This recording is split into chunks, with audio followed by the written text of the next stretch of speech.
al-Adha, otherwise known as Eid al-Kabir, the Feast of Sacrifice, is a major Islamic holiday celebrated by Muslims the world over. This year, 2025, it lands on June 6. Tonight on Searchlight, we will explore how Muslim youth can contribute to our communities and shape a brighter future together in reflection of Eid al-Adha, otherwise known as Salah. Good evening and thank you for joining us on Searchlight tonight. I am Comfort Aim.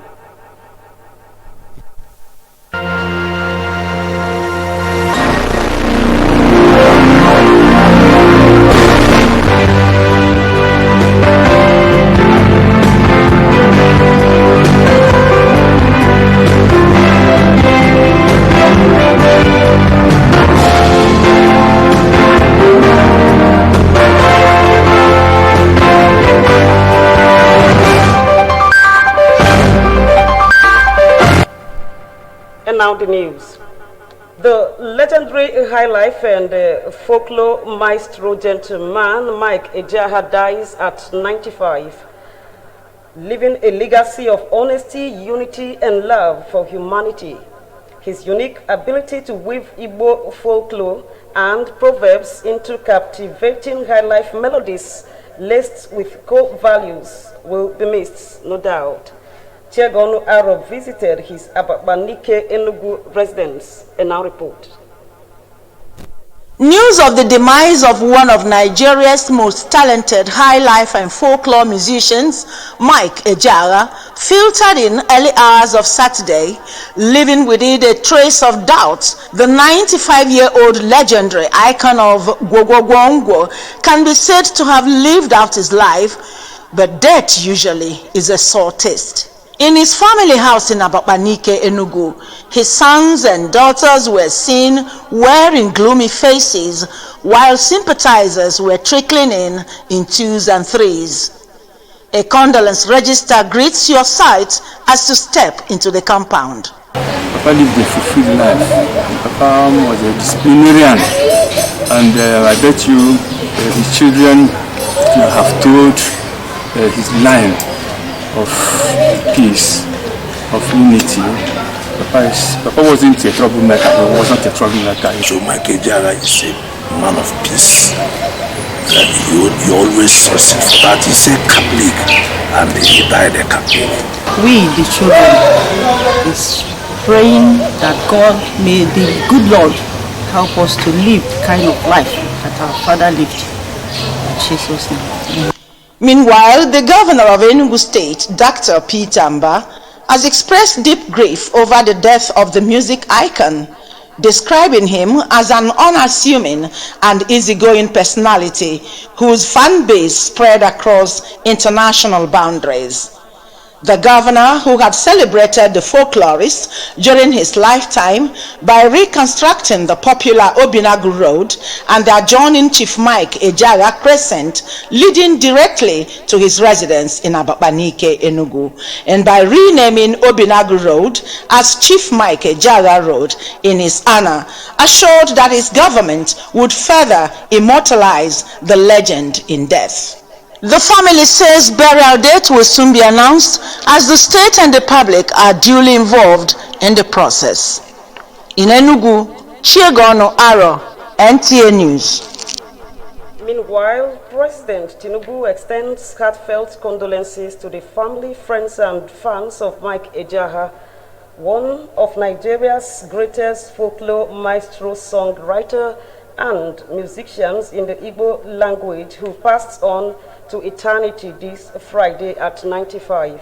President Tinubu notes that Mike Ejeagha used his music and distinctive storytelling style to preserve and project Igbo culture and customs, inspiring generations.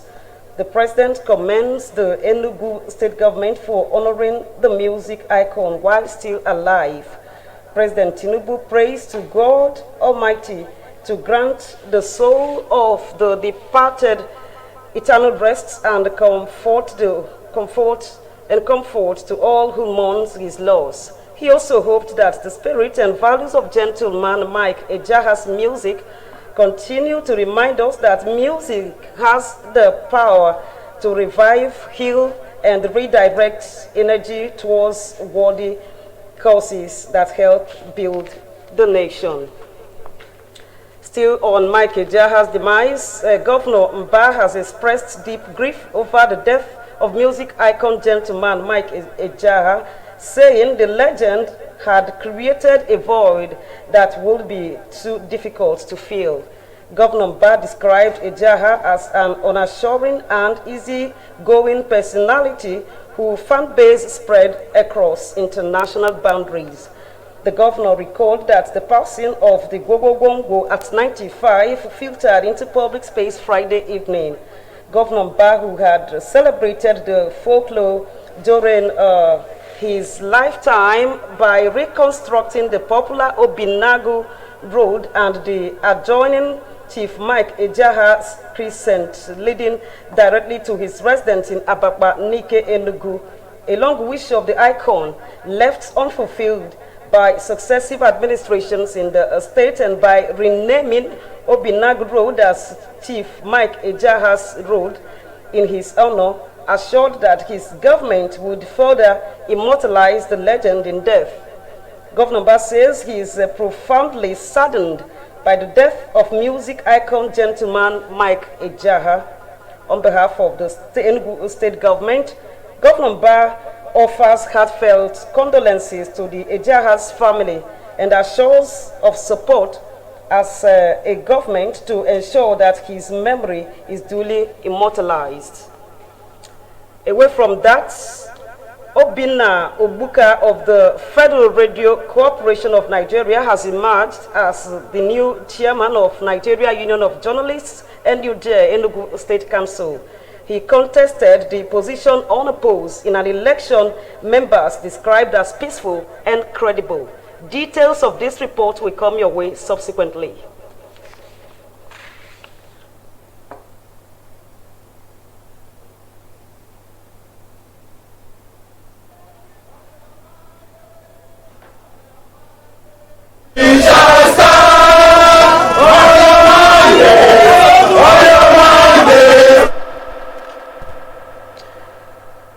Taking a break now, more reports thereafter. Do join us again. Sometimes we banter, sometimes we reason together. We can be naughty, but there is something that has the power to calm us. There is one thing that brings us together. Find what it is and enjoy delicious Checkers custard, a taste that brings us together any day and any time.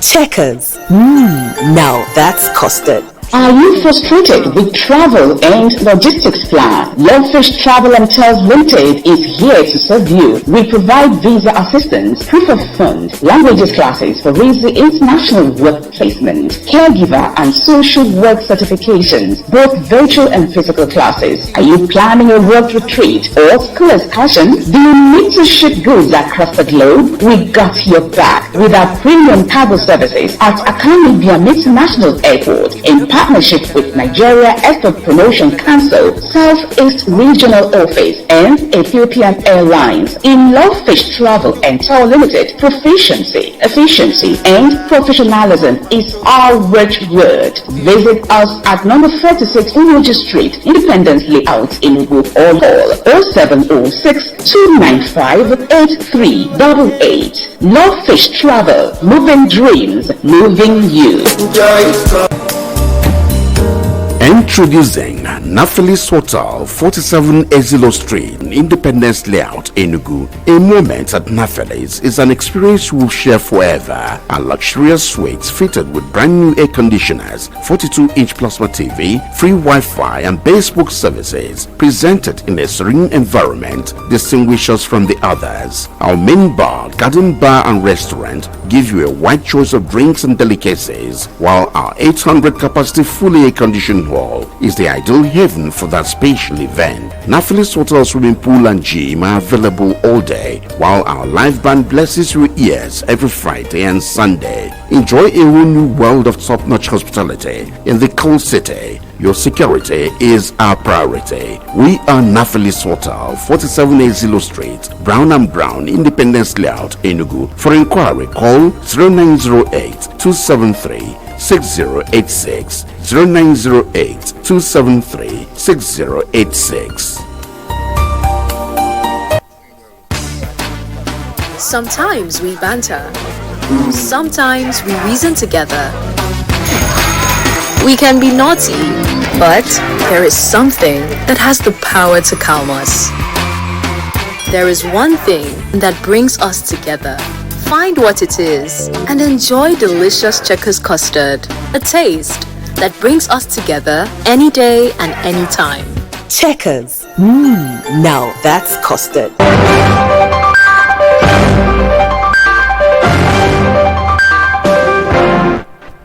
This is Searchlight. Glad to have you back. Moving on now. As Muslims across the world celebrate Eid al-Adha, the focus goes beyond prayers and fasting to the deeper spiritual values the celebration represent. Abdul Karim Ahmed in Akure brings us reflections and expectations from adherents. Millions of Nigerian Muslims joined the global Islamic community to observe Eid al-Adha, a sacred celebration that commemorates the obedience of Prophet Ibrahim and the values of faith, sacrifice and submission to the will of God. Beyond the celebration and sharing of meat, many worshippers say if Nigerians truly live by the message of Eid, the country will experience greater peace and moral discipline. We should try as much as possible to borrow a leaf from the past prophets, most especially Prophet Abraham, that we should be good to each other.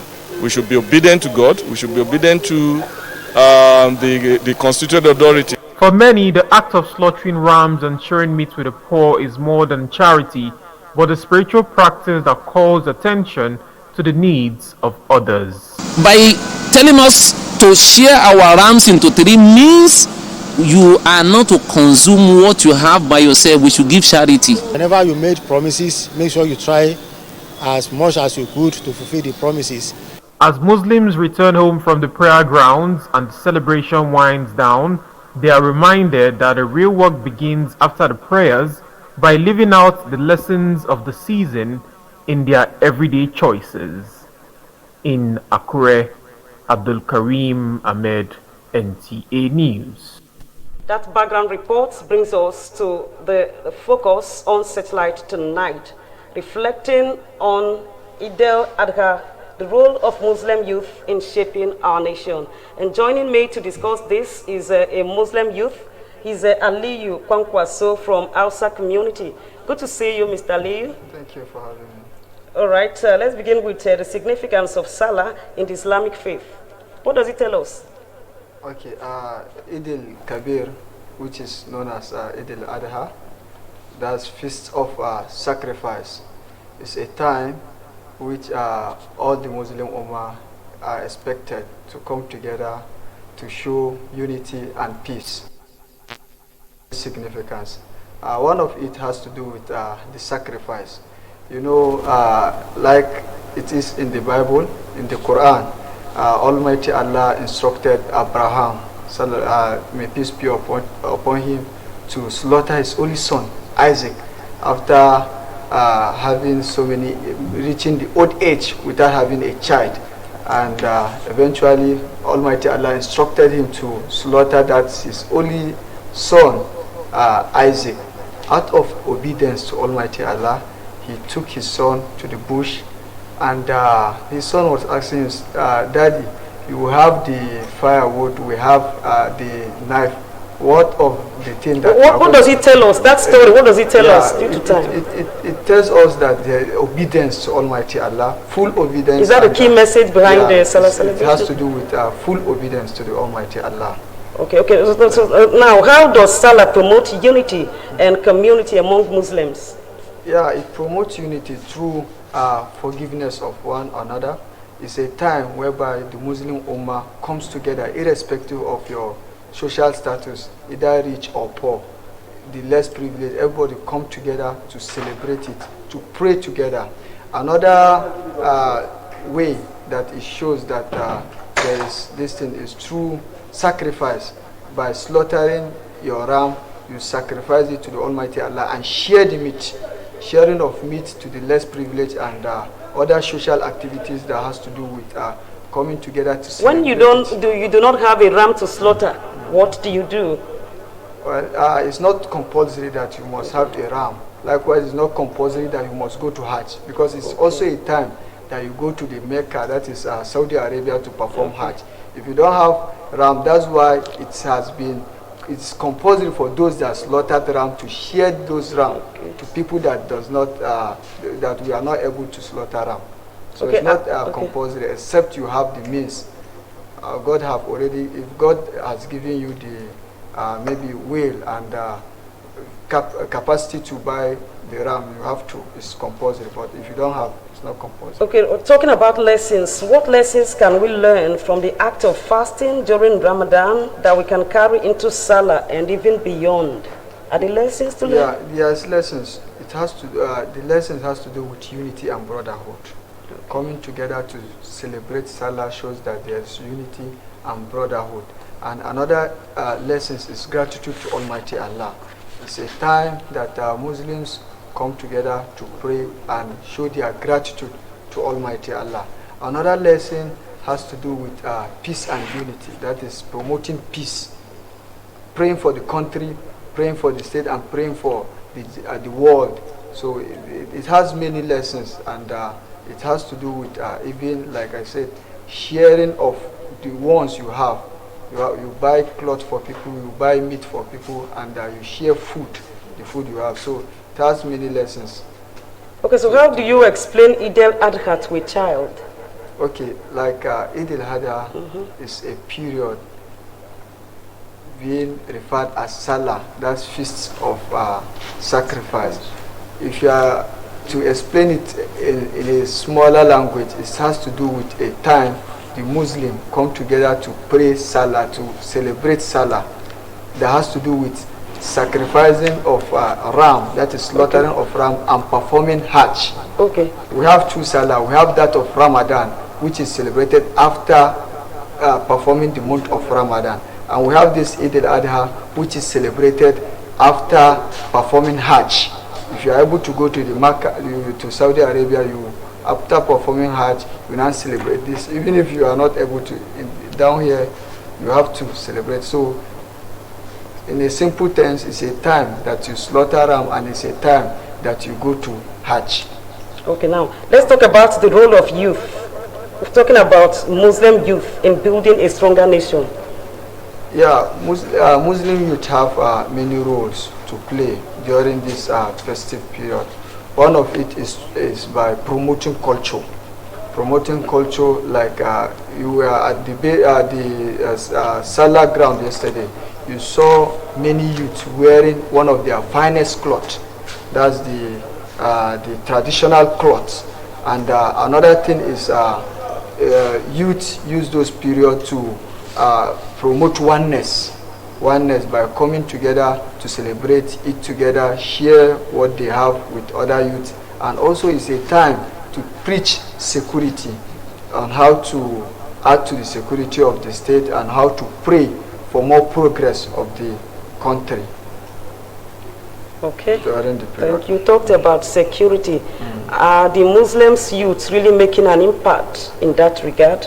Looking at the height of insecurity, especially in the Muslim communities within the country.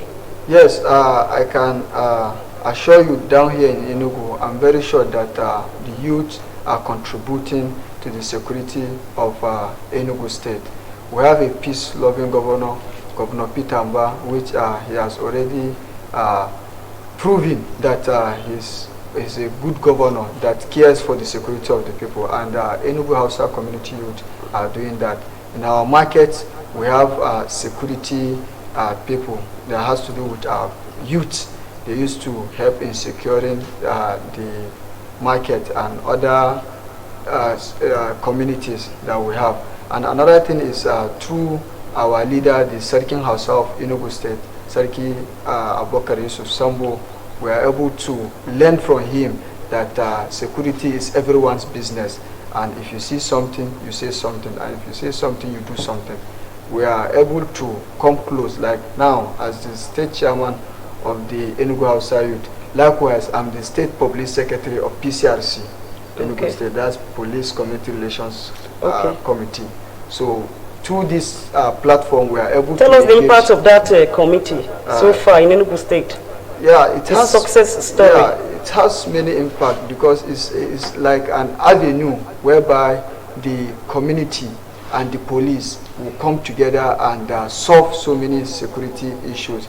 If you have, police is your friend, that's the language. But so many people are afraid when they have problem to go to police because they felt that maybe police will extort them. But through this committee, we're able to tell them that police is there for you. If there is police is there to protect you, protect your life, protect your property. If you have anything against the police, you come through us, we table it to police. If they are not able to do that, we take it higher. And Enugu Police, under the leadership of CP Mamman Bitrus, they have been very good. We have a cordial relationship to this association with them. Okay, charity begins at home, they say. What does Salah teach us about the importance of family and community? Yeah, being a time that people come together to celebrate, it teaches us unity. That's the most important thing. Unity in diversity, unity in culture, unity in everything.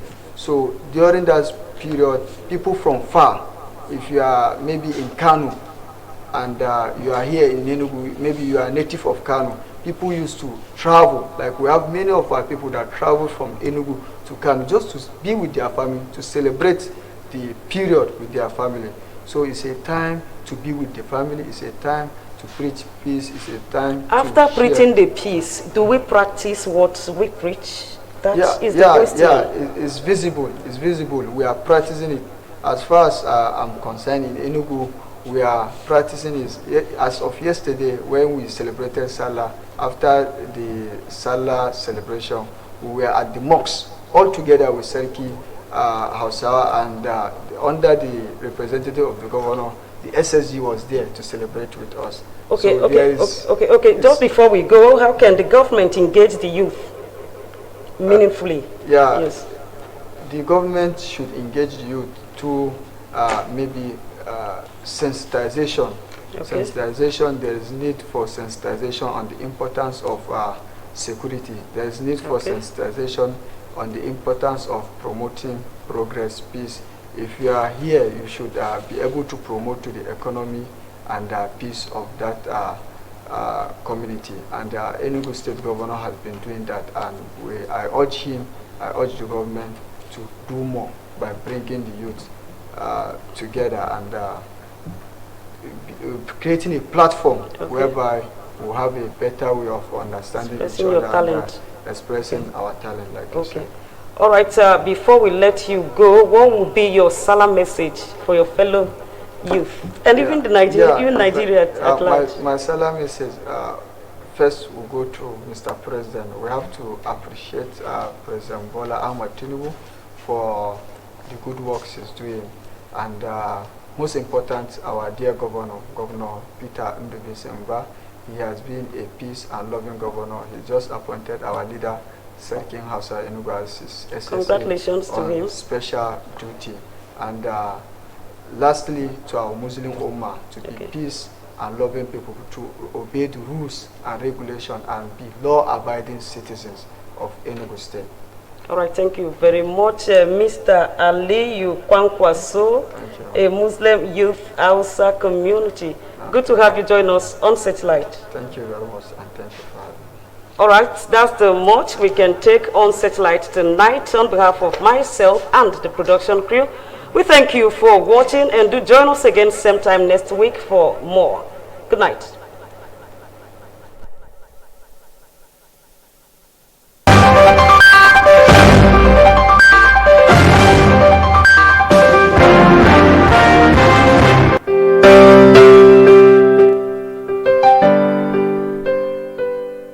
Welcome to Garden Court Hotels and Resorts, situated at 3 Airport Corner Road, Airport Corner Bus Stop along Airport Road, Nta Enugu. A home away from home.